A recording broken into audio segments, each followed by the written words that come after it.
This was the store where you bought your first Halloween costume, where your mom grabbed $1 school supplies, where you wasted afternoons flipping through games you couldn't afford. But in a few months, it'll be gone forever. Retail Apocalypse 2025 isn't coming. It's here. And these 10 iconic chains are already on death row. Some will vanish by summer. Others won't even make it to Christmas. The reason? It's worse than you think. This isn't just about stores closing. It's about the last places where America still felt like America. And once they're gone, we don't just lose products, we lose pieces of ourselves. Let's dive in. Number 10. Party City. Remember the excitement of running through Party City as a child? The giant balloon displays, the scent of new latex, the tough decision between Spider-Man or Elsa dinnerware for your birthday? That enchantment is slowly fading as store after store gets boarded up. In 2023, the company faced bankruptcy. By 2025, over 700 locations will be closed for good, casualties of a harsh economic reality. Their share price, once at $18.75, now barely reaches 35 cents. The data shows a grim scenario. $1.3 billion in debt. Sales at established stores decreased by 28%. Annual foot traffic dropped by 19%. But beyond these stark figures, there's a more personal loss. We're not just saying goodbye to another store. We're losing the spot where new parents nervously prepared their child's first birthday party. Teenagers found the perfect prom decorations. Grandparents discovered that one-of-a-kind card they couldn't locate elsewhere. The sad irony? In our social media-dominated lives, where every occasion is meticulously captured and shared, the very places that made those moments special are vanishing. Sure, Amazon has cheaper balloons, but it can't match the delight of a young child staring at the display, deciding on their favorite hero's party gear. As the last few stores hold their final clearance sales, we're left pondering. With all these celebratory spaces gone, where will we find that anticipatory magic, the joy of preparing, and the human bond of planning happy moments together? We might not fully grasp the impact until we're left in an empty parking lot where a Party City once stood, holding a phone with no stores to visit. Because some experiences, like a child's reaction to seeing their birthday setup, simply can't be digitally delivered. Number 9. Kohl's. Remember the days when stepping into Kohl's was like a small shopping adventure? The blend of new clothing scents and the atmosphere of a bustling department store on a lazy weekend? It was the go-to place for families to kit out the kids for school, where young couples would set up their home with essentials, and where you could always snag a good deal on professional attire for that first job interview. Sadly, we're witnessing a stark change. Kohl's is gradually fading from our shopping centers across the nation. Let's look at the figures. A 72% drop in sales in fiscal 2024, the most severe in the company's history. Net profits took a nosedive from $186 million to a meager $48 million in the same period. 27 stores are set to close in 2025, scattered across 15 states, with further closures on the horizon. What happened? It all started with Kohl's ambitious move to become Amazon's returns hub.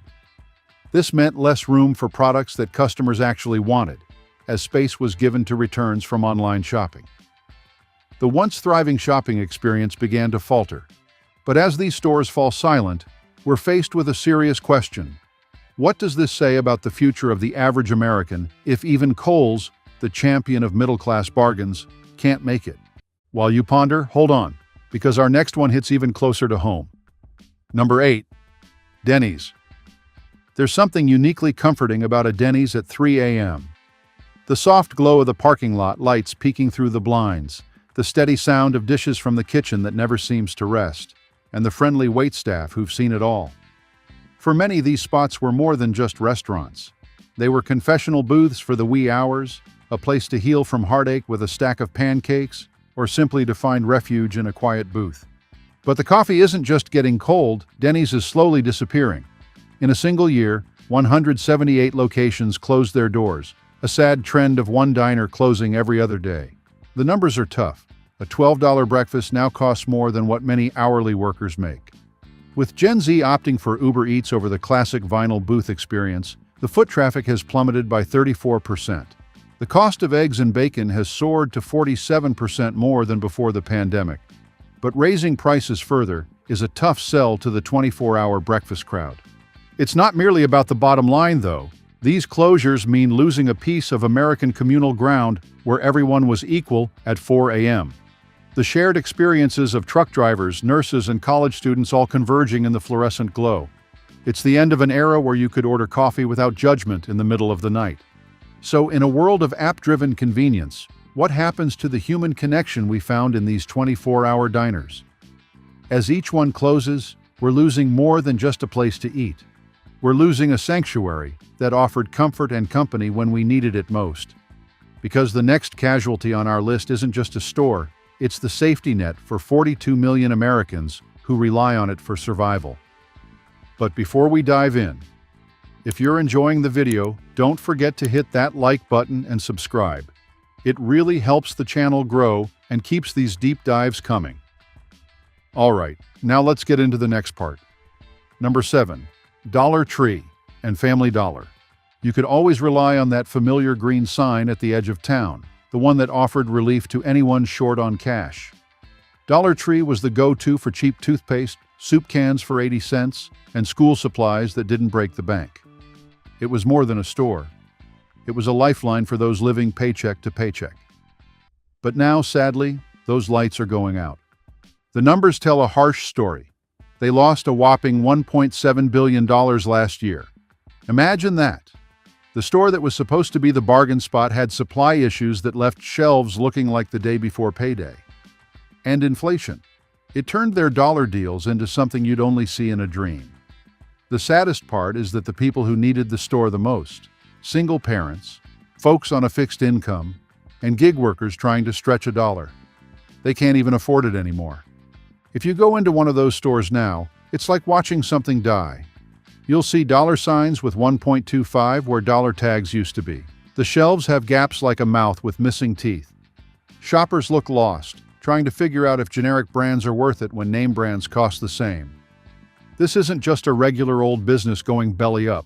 It's a big deal because when dollar stores get too expensive, something's really wrong with the economy. It's like the first sign that the whole system's in trouble.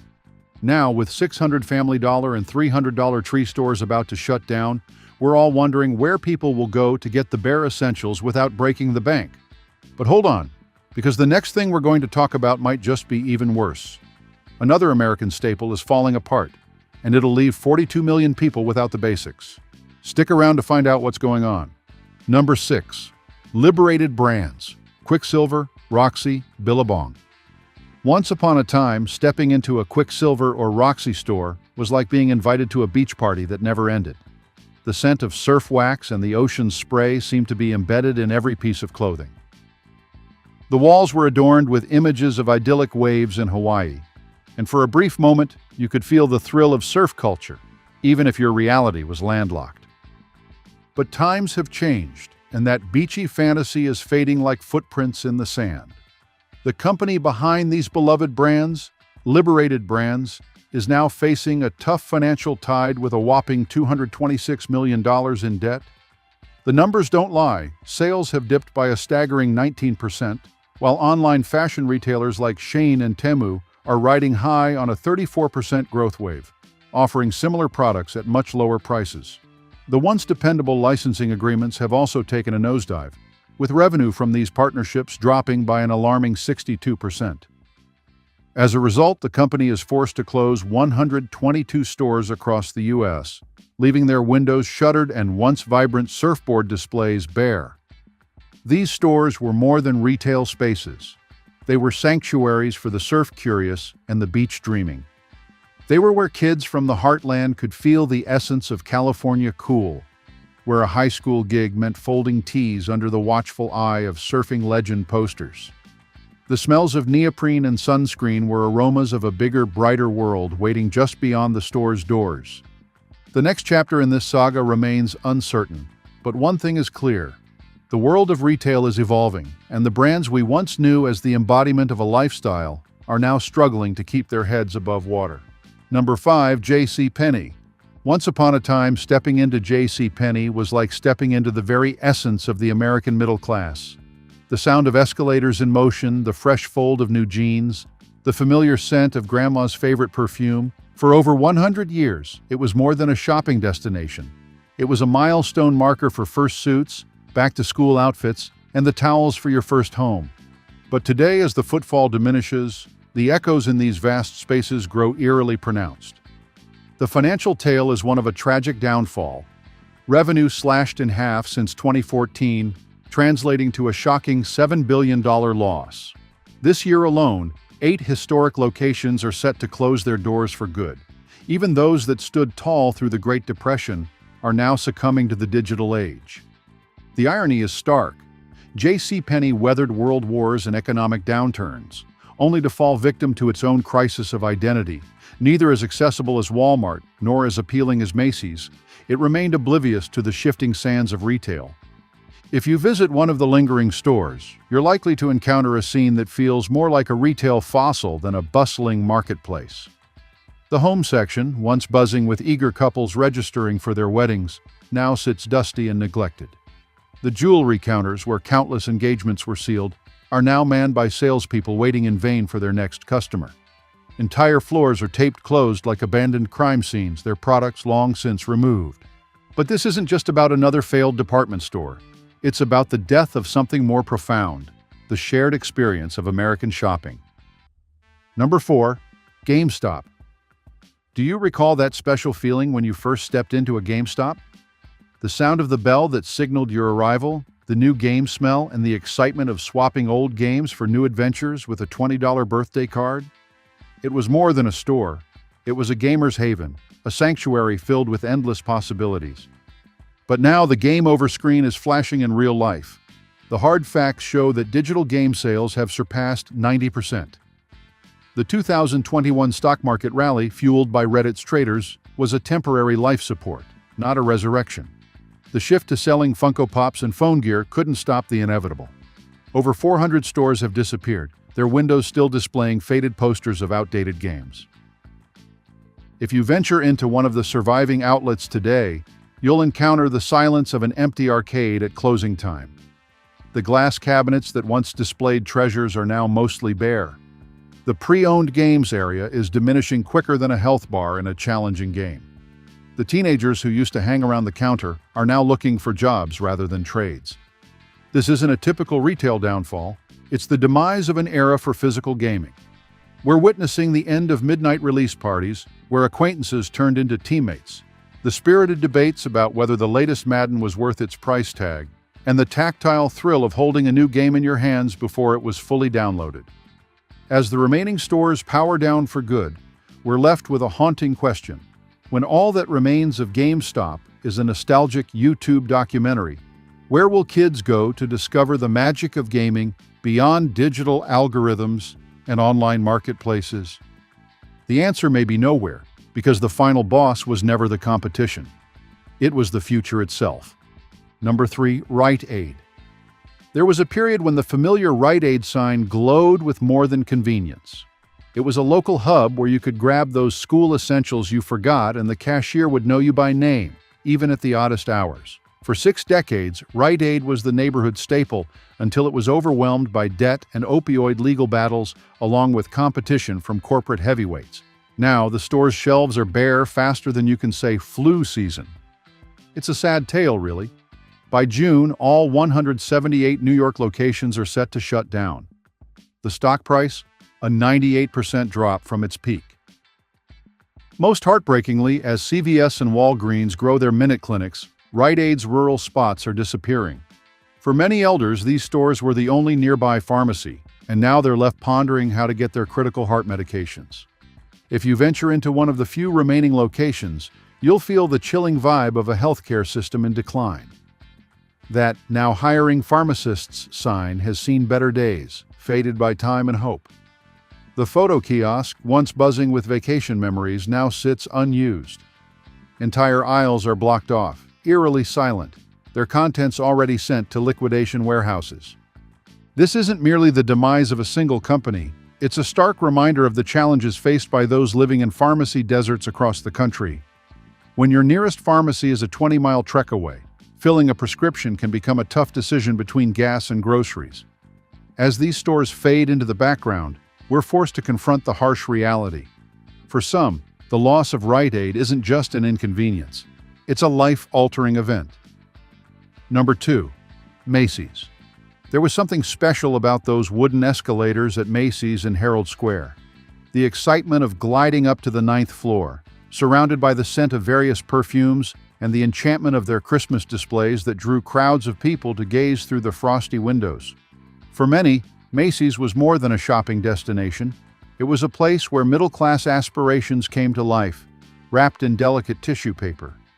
It's where you'd buy your first suit, get your annual Santa photo, and receive that iconic blue box with a white ribbon symbolizing love and thoughtfulness. But now, the cash registers are chiming their last tunes.